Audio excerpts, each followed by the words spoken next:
క్రైస్తవులకు దేశభక్తి లేదు అనడానికి మీరు సరిపోరు సార్. మీరెవరు సార్ క్రైస్తవులకు దేశభక్తి లేదనడానికి? భారతదేశంలో ఉన్నటువంటి క్రిస్టియన్స్ కి పాస్టర్లకి నా యొక్క సూటి ప్రశ్న, భారతదేశంలో ఉన్నటువంటి క్రిస్టియన్స్ కి అసలు దేశభక్తి అనేది ఉందా? సిగ్నేచర్ స్టూడెంట్స్ మహేంద్ర కుమార్ గారికి నాదొక సూటి ప్రశ్న. మీ దృష్టిలో దేశభక్తి అంటే ఏంటి సార్? దేశభక్తి అంటే 15 ఆగస్టుకి 26 జనవరికి జెండాలు మోస్తూ భారత్ మాతాకి జై అని నినాదాలు చేయడమా? దేశభక్తి అంటే రాజ్యాంగాన్ని అవమానించడమా? దేశభక్తి అంటే మారణహోమం చేయడమా?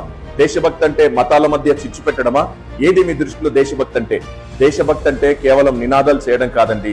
దేశభక్తి అంటే క్రియల్లో ఉండాలి. అది చేసి చూపించింది భారత క్రైస్తవ్యం.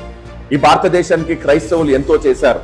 దేశ అభివృద్ధిలో క్రైస్తవుల పాత్ర ఎంతో గొప్పదని చరిత్ర చెబుతుంది. ఆ విషయాన్ని మీరు తెలుసుకోవాలి. విద్య, వైద్యం, సమాజ సేవలో ఆర్ఫనేజ్ హోమ్స్, ఓల్డేజ్ హోమ్స్ ఇలాంటి ఎన్నో సేవా కార్యక్రమాలు దేశానికి ఇచ్చింది క్రైస్తవ్యం.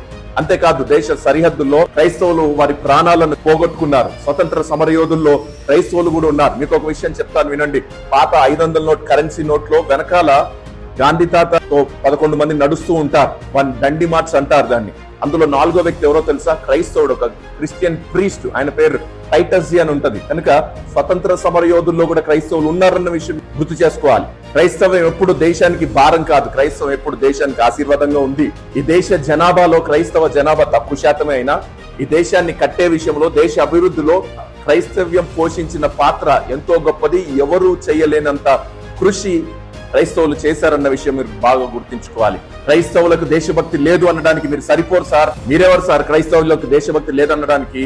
అయినా మీరు ఒక యూట్యూబరు, ఒక జర్నలిస్టు. మీరు జర్నలిజం యొక్క విలువను కాపాడాలి. మీరు టీఆర్పీ రేట్ల కోసము ఒక వర్గానికి కొమ్ము కాస్తూ ప్రజల మధ్యలో చిచ్చు పెట్టే ప్రయత్నాలు మీరు మానుకోండి.